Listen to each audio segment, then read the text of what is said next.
So the basic topics for tonight is going to be doing a little bit of a CI3T primer. I think a lot of you are pretty familiar with CI3T, but before we jump into the specifics, it's nice to kind of hit all the major high points and vocabulary that kind of gets tossed around when we talk about CI3T, because after doing that, we're going to go deep into closing out this school year with using CI3T as a structure to do so really successfully.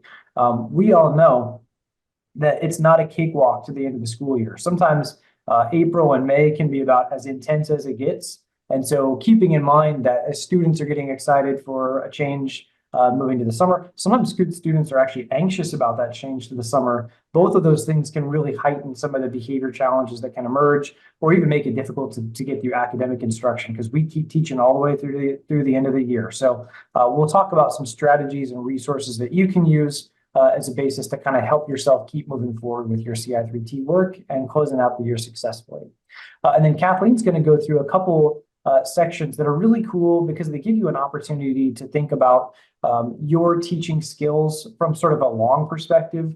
As teachers, I think we get really kind of hung up in the year-to-year cycles, but it's cool to think about over the course of your career, all the skills, knowledge, and abilities that you gain over your career. And so we're going to talk about kind of laying out a professional learning goal or planning opportunity for yourself to really think about, hey, what are some things that I can focus on, not just for this year, but also in the years ahead to continue honing our craft. And then we'll wrap up with a quick preview of what's coming up for next year and all the resources and opportunities that will be available at that time. So as we get moving for tonight, of course, with CI3T work, we are very, very much in tune with providing supports for students academically, behaviorally, and in terms of social and emotional well-being.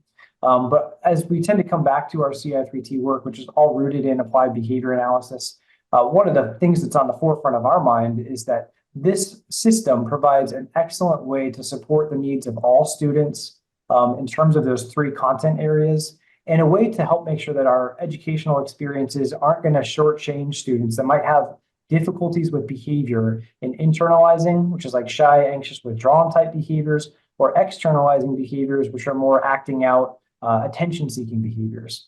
And so the really important thing to remember is that students with behavior problems are not in special education often. They're not sitting in a resource room. They are in gen ed classrooms. They are present in our schools. And in the reality, about 20% of students have at least some degree of risk for behavioral challenges. I think as teachers, we know this because we know that there are quite a few students who might have some difficulty with those types of behavior. And so it's so critical for us to have a systems approach to find those students, proactively support them, and to have excellent programming across the tiers to meet those needs, because oftentimes these challenges can get in the way of social development, academic skill building, and those behaviors oftentimes can really interfere with friendships and relationships in the school setting. And so having this approach to make sure that we're really mindful of how to support those students is really what we're all about. CI3T has been a system that's existed for a long time, coming up as early as the late 1990s in California. Schools across the country are engaged in this work, and we're really excited to partner with you all as your schools are continuing your CI3T work as well. And one of the things that we're excited to be innovating as far as on our research team is the creation of these enhancing CI3T modules, which will be featured prominently again here tonight, just like we've been all through the school year with these enhanced Empower sessions. A lot of you here are from a project that's looking at schools that have been implementing for CI3T for some time. We'll call you seasoned implementers. So we're really interested for you all in terms of how using these resources can take what you've been doing for a long time and potentially make it better. That could be in terms of your own implementation. It could be in terms of you working with colleagues in your school to continue developing skills and going deeper in some of these strategies. And what's really important to note is that as we talk about different things that come up in CI3T, like low intensity strategies, like tier 2 interventions, like data-informed decision-making, there's knowing it, and then there's like knowing it. There is so much depth of knowledge that you can go into in terms of like, you might at first kind of be like, okay, I know what this is. I have an idea. And then you get going with it and you're like, oh, there's so much more to learn. So with that in mind, we're really excited to see how these professional learning resources can benefit our seasoned implementers.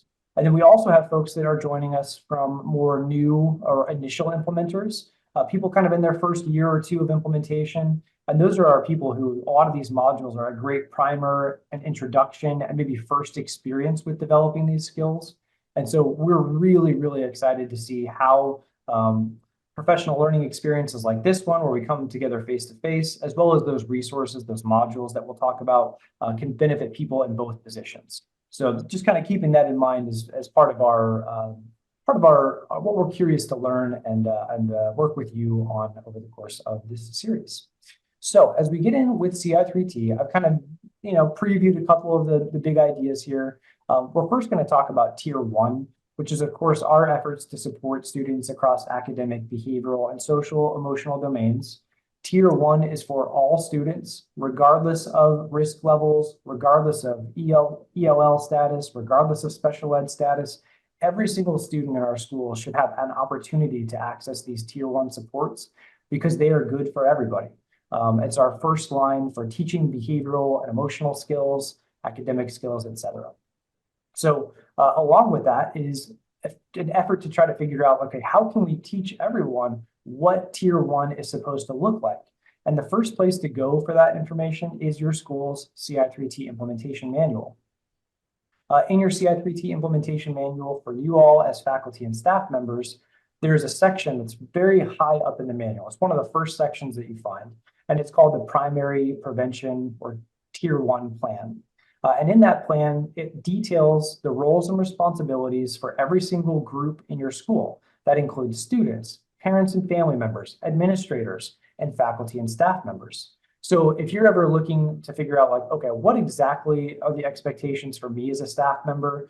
That is a great place to go to find information about curricular resources, as well as strategies that frankly should be incorporated into daily instruction. And as we know, just like with students, one of the best things that we can do to feel comfortable, confident, and happy in our roles is to know the expectations, right? When you're left to guess, like, what am I supposed to be doing right now? It causes stress, it causes worry, it often causes decreased efficacy because we don't know what we're supposed to be doing. But kind of having a playbook to work from is so reassuring for us, and it often, a job that requires us to wear a lot of hats. So that's a great place to look for information. And we're going to go deep into these low intensity strategies that are highlighted right here later on in the session. In addition, you've got roles and responsibilities for faculty and staff relative to behavior. So what are we supposed to be doing to support students' behavior, both in a proactive and in a reactive fashion? And it's a pretty common preconception that's not really correct at all, that CI3T is only about positive reinforcement, or that it's only about rewards for students for meeting expectations. So it's pretty common for people to say, well, what about consequences? Or what do we do when the wheels kind of fall off the bus? And this is a document called a reactive plan that every single CI3T implementation manual has that gives you that playbook of what do we do when challenging behavior occurs. So we're going to also take a closer look at that later on in the session tonight as well. And then critically, in CI3T, expanding on sort of the traditional conception of multi-tiered system of support, or MTSS, CI3T also includes opportunities to teach students social and emotional well-being skills. These are absolutely critical for students, not just to be successful at school, but to be successful citizens and community members, family members, and friends. So these are skills about self-awareness, self-regulation, relationship skills, responsible decision-making skills, all things that are essential for a good life. And so it's such a blessing to have a plan of action for how to teach these skills in your schools. And a lot of schools are using things like Second Step or caring school communities, whatever that might be. The expectations for what that should look like in your classroom are also contained in that manual. And then also the manual is going to contain information about how are we teaching everybody in the school, teachers, students, parents, and family members about this plan. How are we reinforcing behaviors associated with the plan? And then how are we collecting data to inform and figure out how well that plan is going? So we're going to kind of touch on all of those pieces. But as we kind of start honing in on what Tier 1 really should look like, we do want to put forth an idea for you, because I think a lot of you probably know the basics about CI3T. But the idea that we're going to present is called an integrated lesson plan. And we'll return to this idea a few times tonight. But the integrated lesson plan is for us kind of the gold standard for what instruction should look like on a daily basis in a way that in a really high quality and integrated manner weaves in academic instruction, behavioral supports, and social and emotional content into one seamless opportunity and environment for students so that we're not siloing these things into separate things where we do behavior in the first week of the school year, we do SEL teaching, 2 times a week at morning circle, and the rest of the time we're doing academic skills because life doesn't really work like that. And so this integrated lesson plan is a way for us to very intentionally figure out how do we put all those tools to use on a daily basis, on an hourly basis. And by no means are we suggesting that you would use an integrated lesson planning for every single lesson that you teach. It's not necessary, but what it does is it provides a roadmap for thinking about how do I lay out at the beginning of every lesson, what academic skills are we focusing on, right? Just those objective statements that you're probably very used to doing anyways. But how can we weave in social and emotional skills into the lesson so that the things we've been talking about at morning meeting or morning circles are coming back around, or advisory periods, whenever you're teaching those skills, so that we're weaving those into the daily experience. And how can we use pre-correction for our behavioral expectations as well to make those clear so that what do I need to do to be successful in this lesson? What behaviors do I need to show? In addition, how can I weave in those low intensity supports in a really effective and planful way so that I can anticipate when difficulties might happen during that lesson and use a strategy in a proactive manner? If I know my class has a tough time with transitions, then I know I need to make sure that I use pre-correction and active supervision every time we're moving around the classroom or moving from activity to activity, for example. So that's an illustration, and we'll give you a little bit more structured look at that lesson plan in a few minutes, but we kind of want to preview that for you as well as we're kind of hitting the highlights of CI3T. And the last thing we want to talk about with Tier 1 is data-informed decision-making. And this is all about using data to figure out what's going well in terms of implementation, how are we feeling about the plan, and how are students responding to that plan. And we're going to dig in deep into each of these data sources and have a little conversation about where you can find these data and what you might do with them as this presentation goes on. But that's a major aspect of Tier 1. Now, in terms of Tier 2, you've got in that implementation manual lists of Tier 2 interventions that are available for students that have elevated risk for behavior, have specific academic needs, or might have needs in the area of social and emotional well-being. And so Tier 2 is not simply the responsibility of interventionists in the school. Tier 2 is oftentimes a collaborative effort where teachers at multiple periods are implementing the same intervention for kids in middle school. It might involve a pullout or interventionist as well, but it's definitely something that's going to require collaboration and skills on multiple people's parts to know how to implement some of those interventions. And we'll describe some of those interventions later tonight as well. And then, of course, at Tier 3, we need really good supports for students that need more than what Tier 1 or Tier 2 have to offer. These are kids with the most intensive intervention needs. And in the past, kids that had intensive intervention needs could pretty much only have those needs met in special education. But at this time, with a tiered system, you have the opportunity to find those needs proactively and potentially do interventions that could prevent the need for that child to go into special education. And what a blessing that would be to make sure that, it's not like it's special ed or nothing. You have multiple opportunities to get supports. You don't actually need to have a disability to get your needs met. And that is really the ethos of CI3T and other tiered systems as well. So to do this work, we need to have a good idea of where do I go to find data and how can I look at it in a way that's going to help me to plan instruction. And what you're seeing right here is our old school version of how to look at multiple sources of data, like screening data, office discipline referral data, maybe even attendance, all in one spreadsheet. Luckily, in this day and age, we're rapidly moving away from the day when somebody in your school had to figure out how to make a big spreadsheet with a bunch of data in it. Data dashboards are becoming very prevalent, and it's so cool to see how these new opportunities to access data in a really usable web-based format that's really efficient is making this become a reality for, how can I see my whole class's worth of data across all these different features of behavior and academics and use that to inform my instruction.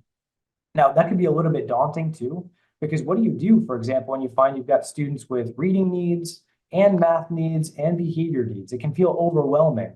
So it's important to have an idea for how are we going to look at these data and what kinds of decisions can we make in response to these data. And frankly, a lot of times our mind is going straight to like, oh, I got to do tier 2 for these 5 kids and tier 3 for these 7 kids. There's no way that's going to work. But actually, oftentimes these data tell us, hey, I need to take a step back. And although there is definitely some needs that are more intensive in this class, what can I do at the tier 1 level, at least as a starting point, to hopefully start to meet those needs in a more targeted and mindful manner? And then what resources can I go and harness in my school to help get some tier 2 and tier 3 off the ground as well? Who can I go to talk to? Whose support can I solicit to help me with this level of need?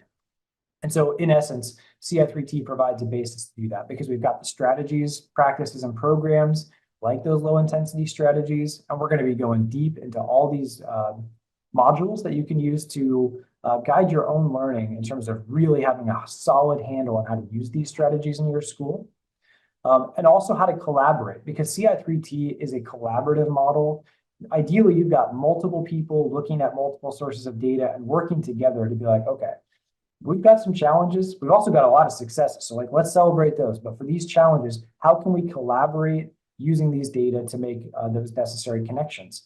And one of the great ways to collaborate is by building pockets of excellence in your school. And then instead of those pockets of excellence just staying isolated, using people who become experts in specific strategies like behavior-specific praise, like active supervision or instructional choice. How can those people become supports for other teachers in your building to basically kind of be like a peer mentor or a coach or a role model? And it's so impactful because it's really hard when your administrator or your instructional coach is the only person who ever comes in and has these conversations with you. But if you can find peers that you can collaborate with and work with, that could be a really powerful way to not just support your own needs, but also support the needs of your colleagues as well. And so as you're thinking about coming to sessions like this and learning about resources that you've got at your fingertips, it would be really, really cool for you to make some commitments to yourself to be like, hey, I'm going to become an expert at behavior-specific praise, or I'm going to become an expert at some tier 2 interventions. And that way I can start to use them for my students next year. And then as I get practice and I get better at implementing these things, then I can be a change agent in my school to share some of those good vibes and skills with my colleagues as well. So you're kind of thinking about building a library of those skills and thinking about how you can share them with other people. So, and then as we're going to kind of close out with this first section, we do want to circle back to some of these data sources that we talked about earlier, because when you're thinking about, hey, what are my needs? Like, where could I put my efforts to engage in some professional learning in an area that I don't currently have skills that I want to have? One thing you can do is to look at treatment integrity data, which you fill out surveys a few times a year for your school. You might be sick of those surveys, but trust me, they are actually very, very important for your school leaders to know at the school level, how are we doing with implementation? What do we need to focus on for professional learning? And then all the way down to the level of like, for myself, as I fill out this survey, is it telling me like, hey, actually, I should really figure out what these low intensity supports are and maybe make some plans for identifying areas of growth. And that's exactly what we're going to do here tonight. And then two, social validity is another data source we'll talk a little bit about. And frankly, just even being here tonight is sort of a symbol of social validity. It's an indication that, hey, like, I feel like this is important because our CI3T plan is targeting goals that I think are really important for my students. And so it's worth the time and effort to go and engage in professional learning and other efforts to make sure we can implement this successfully. It's also an opportunity for you to give feedback to your leadership team members at your school. So if you notice there are things that are maybe not as efficient as you'd like them to be, those surveys are a really good way to have your voice heard and hopefully get that information in the hands of your CI3T leaders as well. And lastly, if you haven't had a chance to look at your school's survey results, every fall and every spring, your school leadership team are getting those data back from people. And if you're like, we do these surveys and we never really see anything back from it, so like, why do I keep filling out this survey? It would be great for you to go to your administrator or leadership team members in your school and respectfully say like, hey, like, I would love to see those survey results. I'm curious, like, what do they say? And hopefully your leadership team will be like, hey, yeah, let's get those data back to you. A lot of schools are just doing like 15 or 20-minute presentations of those data where they share the big ideas, a few key takeaways and their action items from those data. And it's a really impactful way to make sure that your voice is being heard, basically. And so as we're thinking about what those data can tell us, how they can guide our decisions on professional learning, basically it's going to give us an opportunity to dig into some resources, and we're going to be doing that next. So as I mentioned, this is not news to anybody here. The end of the school year can actually be a bit of a struggle because there's so many schedule changes. We've got, field day for elementary school kids. Everybody's got, looking forward to getting their yearbook, their summer vacations. But also some kids are like super, super stressed out because they know that the consistency of having the school day is going to be going away for a while. In some cases, some of the most positive adult role models that those kids have in their lives are at school. And now they're faced with needing to go maybe 2 months without seeing those people consistently. And so that's a very scary thought, and sometimes can bring out some very unpredictable and challenging behavior. And so this is really a time of the year when we want to lean into our CI3T structures and available resources to make sure that we're being proactive in supporting students' behavioral needs, and also making sure that we can still provide good instruction all the way through the end of the school year, because there are so many skills that students need to learn. We can't really afford to be taking weeks off at the end of the school year as the year's wrapping up. So with that in mind, we're going to feature a few of these yellow modules that you see in front of you right here. A lot of these yellow modules are falling into our tier 1 portion of our Enhancing CI3T module set. We're going to be talking about a few pieces of each of these, kind of giving you, it's like a Neapolitan ice cream kind of situation, where instead of having a whole cone of one thing, you get 3 really good things all together. And you might choose one of these to kind of take a deeper dive into later on. So let's first talk about this module. I'm going to go back so we can see the title of it. Tier 1 Practical Strategies for Preventing and Responding to Challenging Behavior.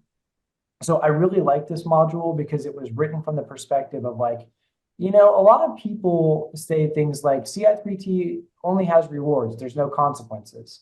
And it's a point of confusion where people are very preoccupied with the reinforcement system, which the reinforcement system is a critical component of the system. However, it overlooks the fact that part of your behavioral support plan involves teaching expectations proactively and implementing a reactive plan with integrity. So the reactive plan, expectations first. We've got our 3 to 5 school-wide expectations. Hopefully they're posted in your classroom in a big poster, and hopefully you've got a matrix that shows expectations across the whole school. This is like the baseline kind of bare minimum amount that we need to do to help students be successful, is just like tell them what they should do to be successful. The expectations by themselves they're going to be enough for a lot of kids to be successful. Just tell them what they need to know and they'll do it. That's not true for everybody, and we'll talk about those students that need a little bit more in just a minute, but that's a good place to start. In addition to the positive reinforcement system, though, we need to have a plan for when students engage in challenging behavior, how do we respond to that? And it's not about providing punishments. So it's important to know that the reactive plan is sometimes known as the consequence-based reactive plan. And the consequence part of that is consequences are just anything that happens after a behavior. A consequence can be a reinforcement, it can be a punishment potentially. It's just what happens after a behavior that hopefully will make a behavior happen more often or less often. So we'll kind of get to that in a minute. But the first thing here on this reactive plan is a 6-step instructional approach for how to respond to challenging behavior. Now, what's really useful here is in the moment, often it's a heated moment when students are engaged in maybe disruptive or defiant behaviors. It's challenging because it feels a little bit personal, it's disruptive, it's getting in the way of moving forward with the school and the classroom environment. We need to have a predictable set of responses that we can call upon so that we're not trying to wing it every single time challenging behaviors occur. So not every school has the exact same reactive plan, but a lot of schools have adopted this 6-step instructional approach, which involves showing empathy to students even when they're engaging in challenging behavior, maintaining the flow of instruction, so not letting ourselves get completely derailed by that acting out behavior, acknowledging other students in the environment who are meeting expectations, redirecting and reteaching the expected behavior, allowing time and space, and then recognizing or reinforcing appropriate behavior when it's demonstrated. So if you read between the lines here, what you should see is this is a way to minimize the amount of attention we're paying to challenging behavior, which is absolutely critical because so many challenging behaviors happen because they demand attention. And instead, we're going to give it the bare minimum amount of attention to redirect the student. And then we're going to show with our behavior, with our actions, that the best way to get my attention is actually to meet expectations, not to defy them. Additionally, we're not going to get into a power struggle. I said defy. I don't really like the word defy because it's not about you following my commandments. It's about let's behave in a way that's like socially good for everybody in this environment. So instead of getting caught up in that power struggle, we're going to say, hey, it looks like you're having a hard time right now. I hear you. I'm going to really encourage you to follow expectations. I'll be back with you in a minute. So it's basically a way to empathize rather than confront. And it's a good first way to maybe show that we can come to a reconciliation. This isn't a battle. It's not a fight. It's something we're going to collaborate on together. And also, it's going to be giving that student time to manage their own behavior. And this is so important because as students get older, they do not need us to nag them. At some point, students have to make their own choices, and you might have to do some limit setting. There may be a consequence down the line if we're, not getting our work done. There are consequences to that that are not desirable. But like we need to let students have an opportunity to make that choice, and us hovering over their shoulder and nagging them about the expectations, it's not going to help. And oftentimes it can hurt. So I love how this helps us to kind of put limiters on our own behavior, to be really mindful and careful about how we're responding so that we're not reinforcing the wrong behavior. In addition to that little playbook, the reactive plan also contains step-by-step responses from a disciplinary perspective to say, okay, is this behavior a major or a minor? And if it's a minor, what do I need to do in terms of my response and in terms of my logging of that behavior? And if it's a major, that's really important because sometimes major behaviors can be extremely disruptive. They may put people in harm. What do I need to know to follow a procedure that's going to help bring in support when needed and to follow up with that behavior? And that may involve some disciplinary action. That is a school by school decision. So it's not a question of like, if you do this behavior, you get this consequence, but it is about let's respond to behaviors in a way that's measured, appropriate, consistent, but also, and you'll see this at the bottom, if we're having a lot of challenging behaviors, it's part of our responsibility to be like, okay, what can we do to prevent this from happening again? What kinds of interventions can we support? What can we do to support that student through tier 2 and tier 3 interventions potentially? So the reactive plan serves a really important purpose, which is basically reminding us of all the tools that we have at our disposal. Now, speaking of those tools, the universal reinforcement system is an absolutely vital part of your CI3T plan because we've got these school-wide expectations, but for a lot of people, it's not just enough to tell people what they should do. If those behaviors don't help them access the kinds of reinforcers that they're looking for, it may not actually be enough to help people meet those expectations. This is true for adults as well as it is for students, right? Just telling me what I should do is not going to necessarily make me do it, even if it's good for me. Telling me to go to the doctor twice or to the dentist twice a year, that expectation by itself might not be enough to get me there. But maybe if I save $100 on my health insurance every year by doing it, that might be an incentive for me that increases my behavior relative to going to the dentist. In this situation, in our CI3T model, we're going to use these paper tickets or reinforcers. We call them universal reinforcers because it's the same reinforcer for every single student in the whole building, which is actually a really powerful thing because suddenly every adult in a building can reinforce student behavior in the same way. And in a middle school or a high school where you've got so many staff and students changing classroom to classroom throughout the day, there's no way that you could have classroom-defined reinforcement plans that make a coherent experience for students. So this is really important. But the reinforcer is only a vessel to hopefully get students the opportunity to access something that they prefer. So this is going to be like a menu of things that we can exchange those reinforcers for. Now, it's pretty common for people to be like, well, tickets don't work, or tickets work for some kids, but not for other kids.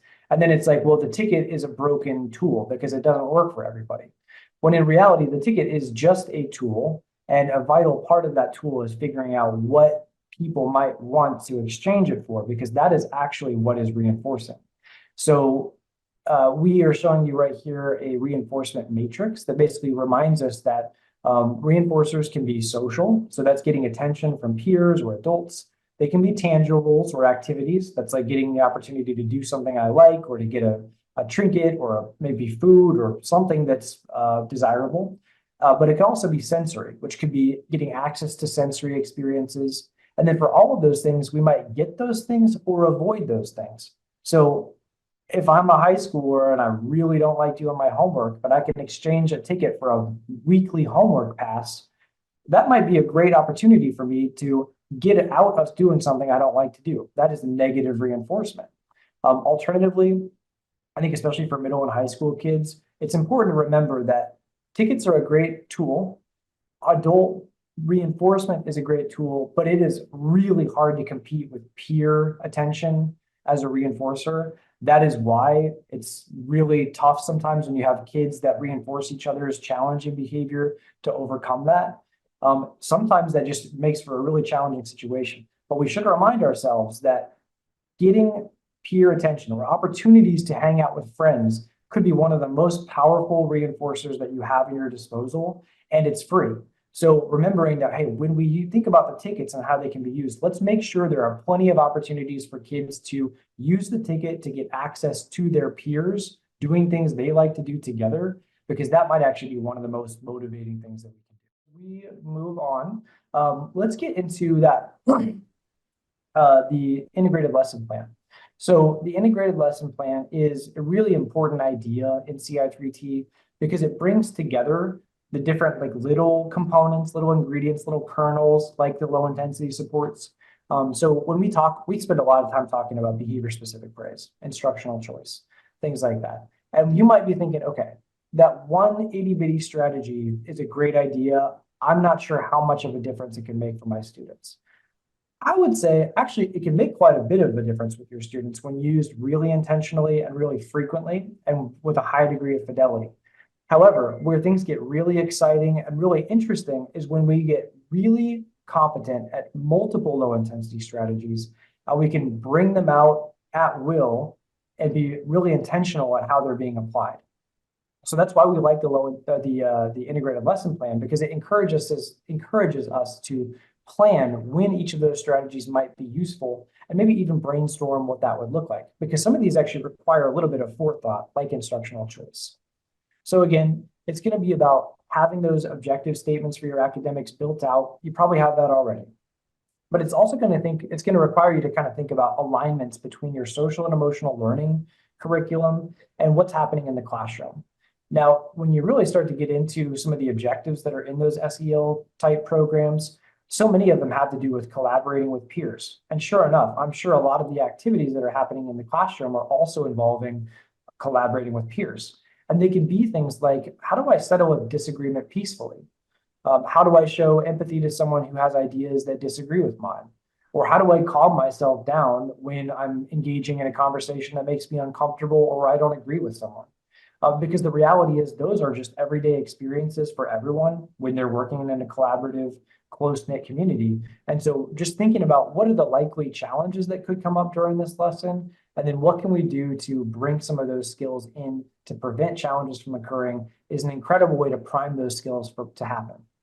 And in some cases, the content itself might lead you to specific SEL skills, like in middle and high schools when you're reading literature that have to do with conflicts with other people, or some of these like more social level concepts.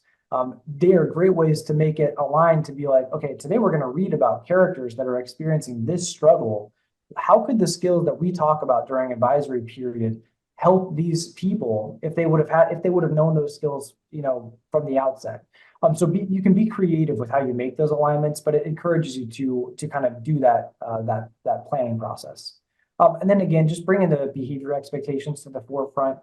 It's not so much teaching the expectations, but rather using it as a pre-correction to make sure they know what they need to do to be successful during the lesson.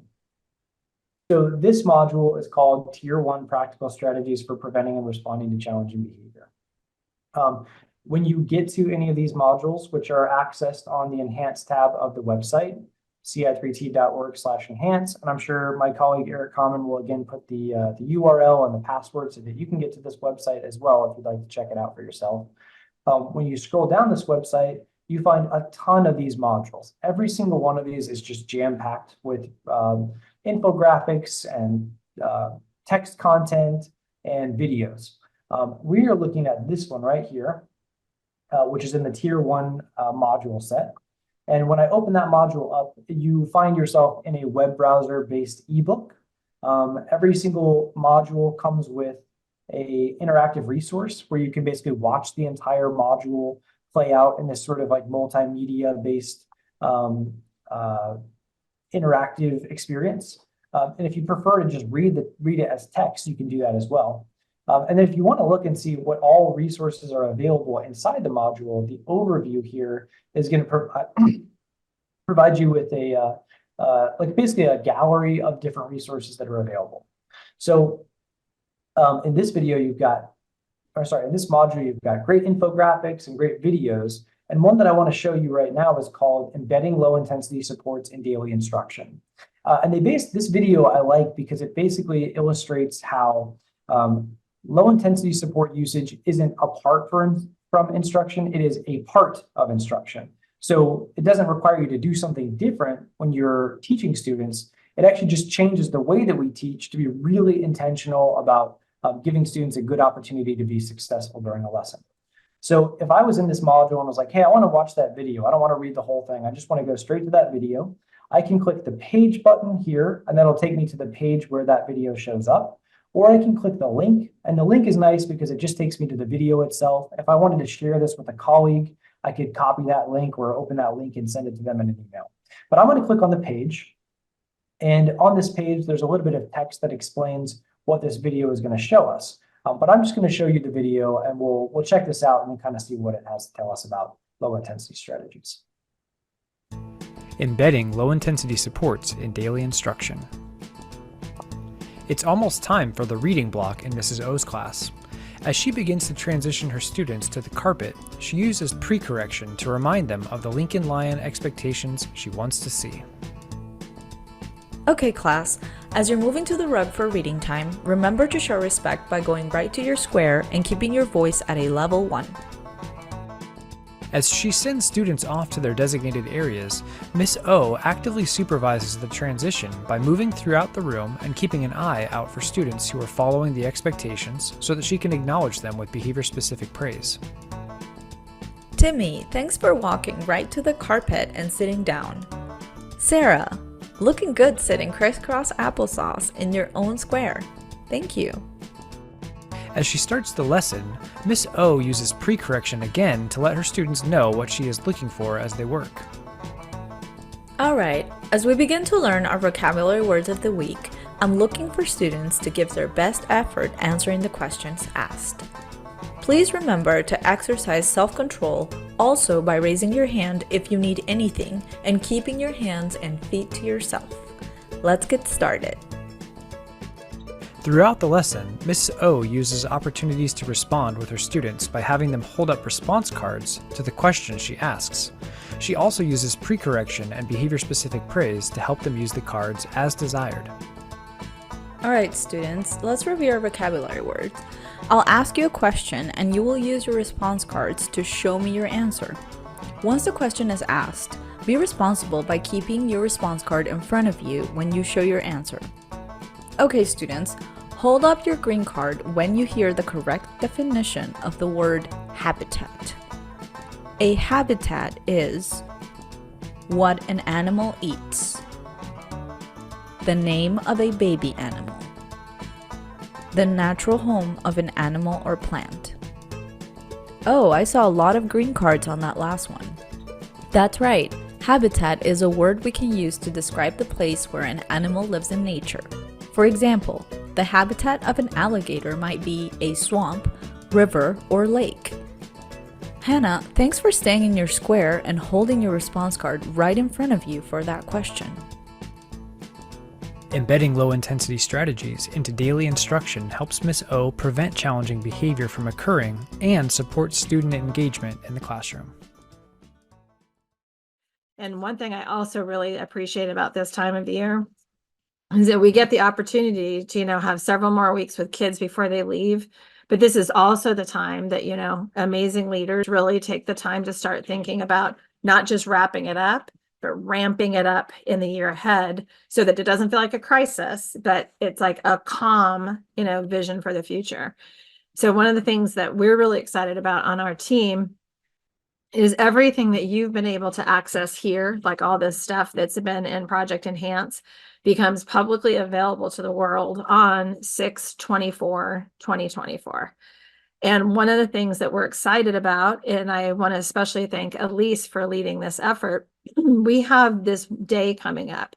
And this day is called a CI3T Implementer Symposium. And it's going to be an awesome opportunity for people to kind of build on some of the work you just started talking about today, where they're going to get a chance to do two main things. One is they're going to get to set the course for next year, to think about, what are we going to do at what times? Like, when are our teams going to come together? When are we going to do our monthly meetings? And it's going to be an opportunity for educators to set personal goals, which is something I'm hoping we can talk about a little bit today. And as part of good long range planning, it's knowing what's happening when. So in other words, not only when are we meeting as a team and when are the adults meeting, but when are we going to teach the lessons to the kids? Like, what's the instructional schedule for that social and emotional well-being piece? How am I going to teach those expectations at the beginning of the year? Because we've got those matrices up, you've got input from people. And if we go with like some of Wendy's great ideas about, revisiting every year to see what's meaningful for kids, what are things that they want to get, what are things that they want to avoid, we need to go from those ideas, pardon me, to the implementation efforts of actually getting them in place. So half that day is going to be long range planning, and the other half of the day is going to be very, very practical about what does the first week look like to welcome new people into your building. And that means not just adults, as far as new teachers and new paraprofessionals and new custodians and cafeteria workers, but new families and new kids, some of whom will have moved and some who are transitioning, like from elementary to middle or middle to high school, as Elise was putting in the chat. In the modules and in the resources that you have, I'm so sorry. You might think about taking a moment calmly, and we'll have a little bit of time in just a couple minutes to think about what might you want to do next year, not just to communicate alone, but to other people in your building or to communicate to families. Thinking about things like, okay, there's a graphic that looks like this. And many of us have said for years, CI3T isn't one more thing on your plate. It is literally the plate. And one of our district partners in the state of Washington, she took that analogy further. And she actually said that CI3T is the plate, and it's everything that you are serving to your community, to your families, to your kids, and to the teachers themselves. So it's like what we're doing for all, for a few. There was a teacher in Kansas, and I think actually she was a counselor, and to launch the school year, she actually got plastic plates and she put at the center of each plate a CI3T triangle. I'm not exactly sure how she did it, but it was like melted into the plate. And then she passed those out to every single person along with their implementation manual. And I thought it was such a good idea. So she passed those out, and then they had a digital copy of their plan, and they also had a bound copy of it. But it's really helping to educate people. Thank you, Mark. If they want that structure, to make it super concrete, because it can feel really theoretical to have all those words and a lot of big ideas, but it's about getting those plans in place and also making it clear about what it's not. So like tier 2 is not necessarily a pre-referral to a pre-referral intervention team. Tier 3 is not for kids with special education needs. Every single kid is accessing those different levels of support. So on that day, we just wanted to foreshadow with you a few things that are going to come up. Is teams are invited, and you are welcome. You can actually register today if you'd like to. But the team will come to that day and do some long range planning, like setting the schedule. And you're in the basement of my house right now. And this is like my long range plan for this year. And we actually have another one that is all set up for next year. So it's like looking ahead at the great things and thinking about, for me, my long range planning right now is, in addition to work, it's also thinking about, when am I going to get to see my family? When am I going to go get to see a kid? When I think about it in terms of my day-to-day life as an educator, when am I going to have time with my full faculty, or a PLC meeting, a professional learning community meeting? When am I going to have my time as a team to meet? And that sometimes is the challenge of teams where they'll say, I don't even know how we find the time within the big school calendar to get together. And my encouragement to you is set those dates at the beginning so that other waters don't wash away the time, and you're looking at a calendar trying to find those times. So actually setting those, and then after these are set, thinking about what's provided by your district and other places in your community as far as professional learning, and then actually having time to make those connections. You guys are pros at looking at your data. So thinking about knowing, here's the 3 times a year we're going to get our academic data in, here's the 3 times a year we're going to get our screening data in, and having time to sit down and look at those together. And now that we have all these resources available to you, there's more of a how-to guide to walk through those pieces. So you might start by thinking about what these data are telling you. And this is really important. If you did not collect these data and look at them, you wouldn't have the guidance to know where to shine the flashlight, so to speak. So one of that infographic that Mark showed you just a minute ago, this would be, to me, the perfect thing to close out this year with, is a thank you to every single faculty and staff, and say, we're going to share with you a little bit about what you shared with us as far as your treatment integrity and your social validity. And here is why it is so important. Tell them the benefits, just like Mark was going over with you. Tell them how that's going to be used, and that this is truly their chance to have a voice in shaping what's coming next. So from those data, it's going to help just drive decisions that you all will make as a team. Like some people are saying, behavior feels challenging and complicated right now, and it feels like more than a few children. And so if that's the feeling and the data support that, which it will show up, then we might think about, even now at the end of this year, let's not just sit tight for 5 more weeks. Let's take an opportunity to say, we want to show you this 6-step process that we can all do with every single kid. And so Mark, when he was going through that reactive plan, in the reactive plan, it said, do these things when, challenging behavior comes up. Step 1, show empathy. Step 2, keep instruction moving forward. I'm showing you right now multiple resources of how you could share that.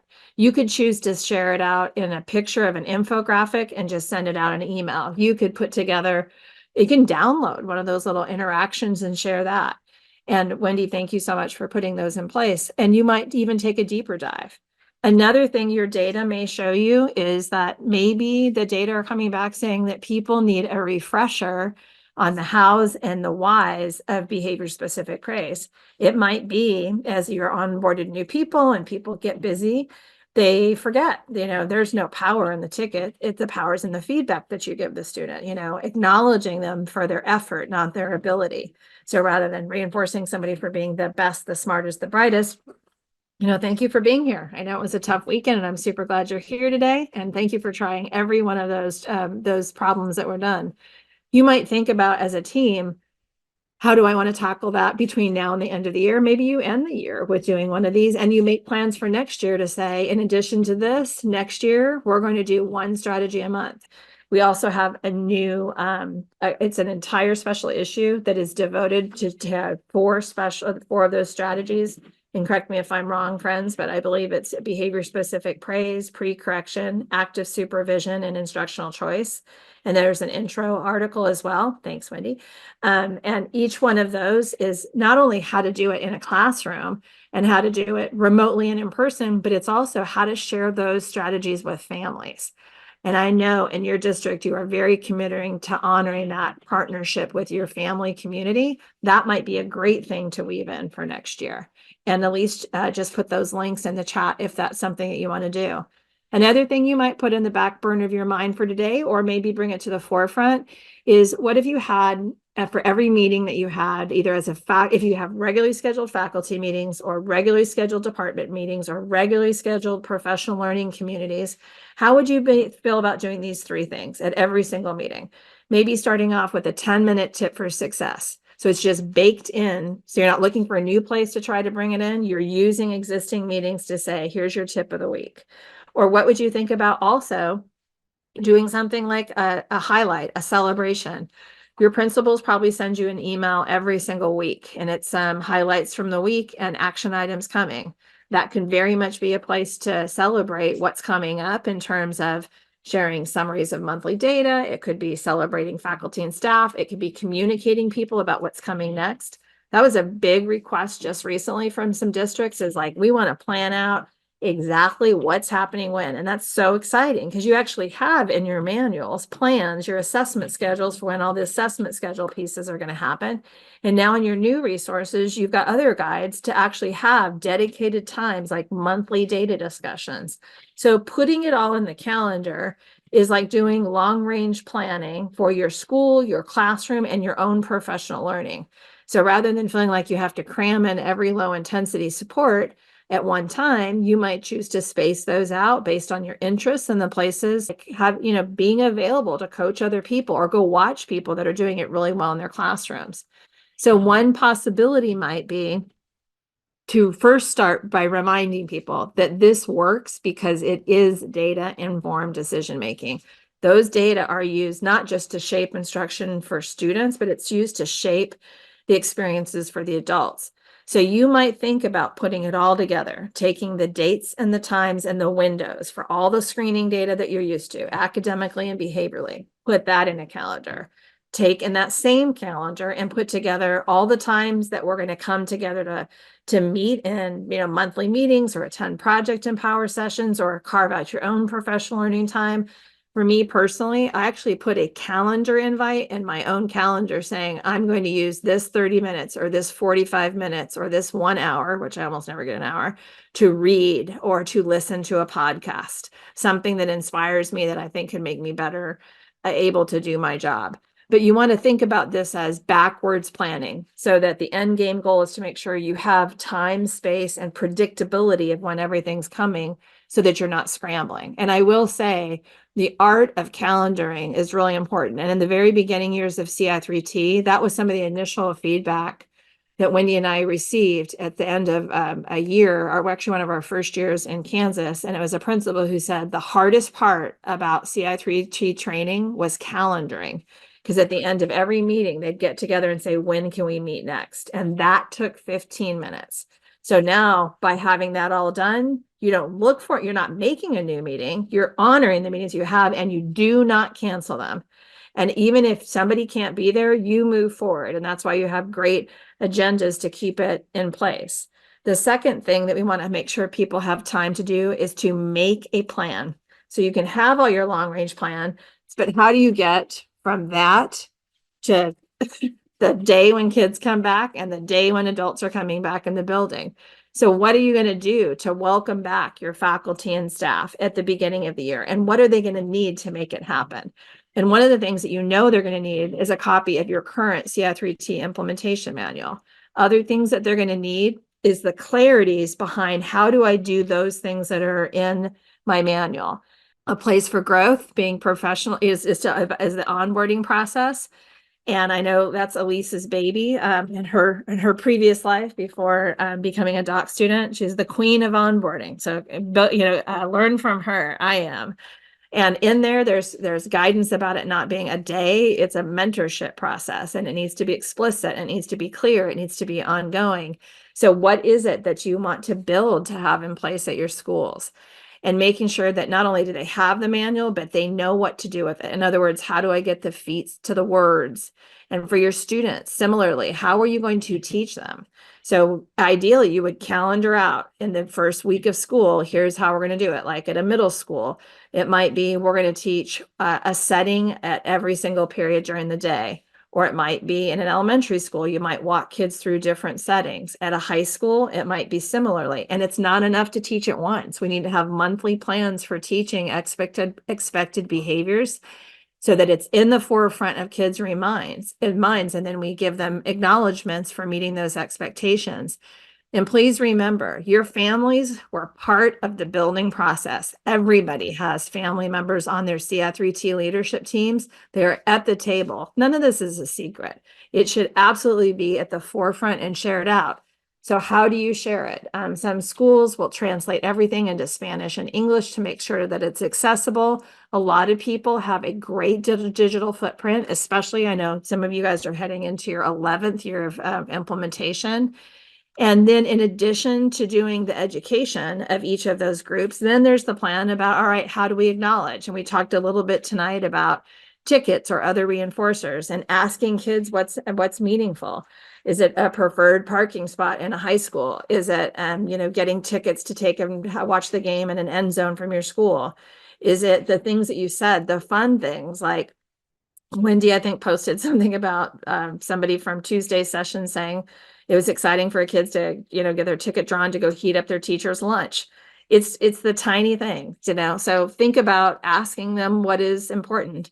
And we want to have a balance of things that they can essentially cash in. So I have enough tickets so I can go get it, or I have enough tickets so I can go avoid it.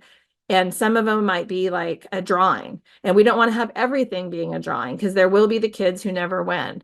And I think some of you have heard me tell you this story before, but there was a parent that actually was a middle school kid's parent, had called the school to say how great this had been for her daughter. Daughter really struggled with internalizing issues, typically pretty, high on those scores. And she said it just made a huge difference. And the principal, actually, they kept track of what every kid drew at every drawing. So like what was purchased from the store so they could see what was actually used. So the principal went back to see what the kid had been getting, and the answer was nothing. So she went back and talked to the mom and said, I haven't seen your child turn these in. Like, what is it that's so enjoyable for her? She's like, oh, my daughter never turns those in. They're all taped in like a rainbow on her bathroom mirror. It's how she starts her day. So what's reinforcing for one is not going to be reinforcing for all. And so don't underestimate the value of what you're doing. And Wendy mentioned in that last conversation about, asking kids. And if you got the bandwidth to get this information from kids, consider doing it. Or maybe ask your student council to do this, to organize that survey. And maybe do things even like get some laptops set up in the common area where kids can just come in, use their email address to log in and do it. And please remember to also acknowledge your faculty and staff, because you're changing the adult experience so that you can change the student experience. And think about the creative things that we're learning from people, things that they want to get, they want to avoid. One of the schools even did a thing where they had canned goods and things in their student store. And so kids could use their tickets to buy food for families in need in that community. They never knew who the kids were, but those were bags of groceries that went home to kids in need. As we were like continuing this conversation, I'm thinking about next year. I'm hoping that when you come back next year, and we're going to get a chance to continue these conversations, there'll be additional empower sessions and things next year. But what I'm hoping we get to do together, if you decide to come like to that June 24th date with your team, you're more than welcome to. But really just taking the time to like, let's play the long game. And Elise has got some calendars that'll be set up, and we're going to have information on what your district's offering when, and we'll share with you what we're offering. But just taking time to map it out in relation to everything else that's happening so that it doesn't feel like things are a surprise. Because if we can, I always call it like walking the wall, where I'll multiple times a day, I'll look to see, okay, what's coming up next? What's next week? What's next month? Like what I want to get done so that I can have even flow of the work. And that's what we want too. And we want to make sure that we don't forget to do important things like, we forgot to reteach, setting expectations every month, or, oh, shoot, I forgot to teach my second step lessons, or, oh, shoot, character strong fell off my radar. We want to make sure that it's available, it's intentional, and we require very little effort on the part of teachers to have that in place. So things like all this, you've probably seen this graphic 10,000 times in the time that we've been together. But the reason is to remind people of, there's some people building, and there's teams coming together. There's you here tonight, and a reminder that every single month we offer just drop-ins. It's an hour every single month. Eric will be running these next year along with Stacy. And it's just places where people can drop in, and we get a lot of questions about screening, and we get a lot of questions about reinforcement, like tickets and things like that. So as you're looking ahead for next year, we also want to, just so that you know what was going to come up, we've got all the dates set up for you for next year and for the other districts that we'll be working with. This is that summer session, and we're going to try something a little different this year. So when the teams come together, we are going to have two opportunities, there's like an A session or a B session, and you come to one with your team. And you can come to whichever one you want, and it doesn't have to be the same one every time. So let's say on September 10th, it works out better to do it in the morning, and then the next time you want to do it in the afternoon and you decide to go back to the morning, all fine. And you'll get a chance to come with your coaches and drop in and know that you're going to get this predictable time to come together to have these conversations with your data and make decisions. Also, these sessions, we had a request, a couple of points of feedback from this year. People said they wanted more topics and more time on topics. So for next year, we added one more session and we spaced out what's happening so that there will be less topics covered and more team time, like more time to talk. And those, you don't have to come with a team. You can just come with faculty and staff. And some of them, like the ones supporting kids with internalizing issues, packed, often very, very packed. But like next year, when you come for the topic, if you choose to, of like, I think it's like behavior contracts or self-monitoring. Correct me if I'm wrong. Is that correct, Lise? Behavior contracts, yep, and DBR. Thank you. And DBR. So on that night, when we do that intervention, that's all we're doing. We're going to say, here's CF3T, this is where it fits, and we're going to learn how to do that thing. And instead of covering like 3 strategies in an evening, like on low intensity supports, it'll be 2. So you're going to learn it and you're going to make a plan to use it. You're going to learn the next one, make a plan to use it. Because based on the feedback we received from you, that's what people wanted. They wanted it, slow it down, fewer slides, more talk time. So we heard you and we've built it out. So it'll look a little bit like this.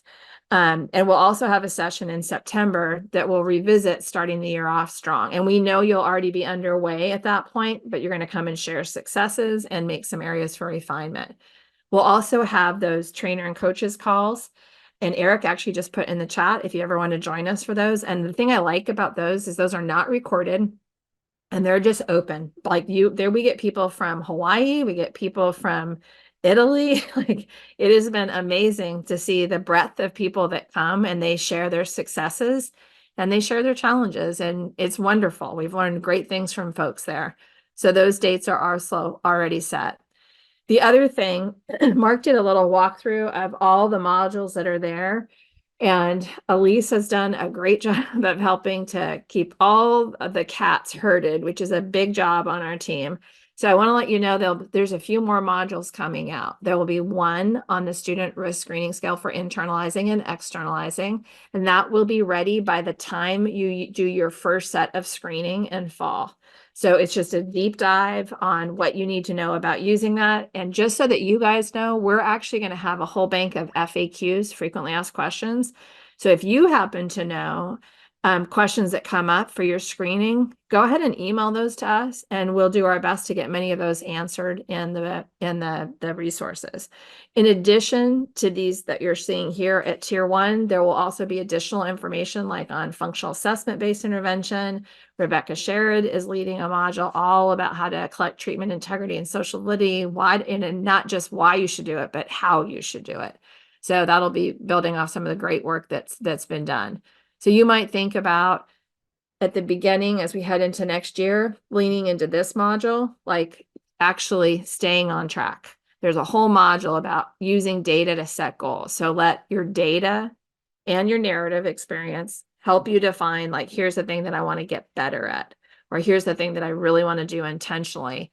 And as part of that module, if you decide to take a peek in there, I just want you to see, and I know some of you have had experiences with SMART goals, but in brief, the idea is that they are specific and measurable. So it's not a guess as to whether or not you're doing it. And we want to also help to make sure that it is achievable and relevant for what you're trying to accomplish and timely. And one of the things that you might like is that there's this There's like a little worksheet in there that you might choose to do that as an activity if your school. So thinking about, let's all make a SMART goal, or let's all make 3 SMART goals for the year. And then it's concrete. So it's not like a personality transplant or transferring everything, but it's making some finite decision. It is truly a gift. Like this is the last one of these Empower sessions for the year. And it is such a nice note to end on with you all. You're just such committed learners. This is a very old graphic, and one of my aspirations for next year is to update this in something that'll look more like it's made by David Royer than Kathleen Lane in the years ahead. But I think this is just such a good reminder that, you all built this model a long time ago. And I know that, in the beginning, it was some schools at a time. You scaled it up. You have what you need for decision making all the time. You see the importance of looking at student data, looking at implementation data. And I think reminding teachers that their voice it's not a luxury, it's a necessity. Like, you need that input so that you know how to shape their experiences for next year. And even though this graphic talks a lot about building in the years ahead about what needs to be learned, one of the things we're so thankful for, the Institute of Education Sciences, granting us with this gift of funds to be curious with you, is that we've had this wonderful year to get a chance to, do these final revisions on modules. And I'm now allowed to share it because it's fully approved, but we got the permission to have a no cost extension year, which means they're allowing us to keep the rest of that money for one more year. And that is how we're able to extend it now from preschool to high school. And so it is like the gift of time together. So please feel free to join us next year if you would like to do that. And I think it's a wonderful thing to get the time together. And as you're looking ahead, just a few things is that I hope you took away all the great things that you're doing in your school. And I'm glad, and I appreciate each of you unmuting and sharing your contributions, both on our team and on yours, on your team. It's a wonderful way to end a productive year. And we really would love to plan with you for long range planning. So if that works for your principal to come with you and do that, we would love that. So you can count on everything that we just showed you. So we've got commitments from all the investigators. We'll be hosting it differently next year. So rather than it just being this small group that you're seeing here, this is the only one we will run instead of like a 2-part series. And when teams come together, it'll be teams from 6 different districts. So I'm excited because I think you're going to meet some other incredible people like yourself. So thank you. I appreciate you. And I know many of you have heard me say for many, many years, time is not guaranteed. It's not promised. It's truly a gift.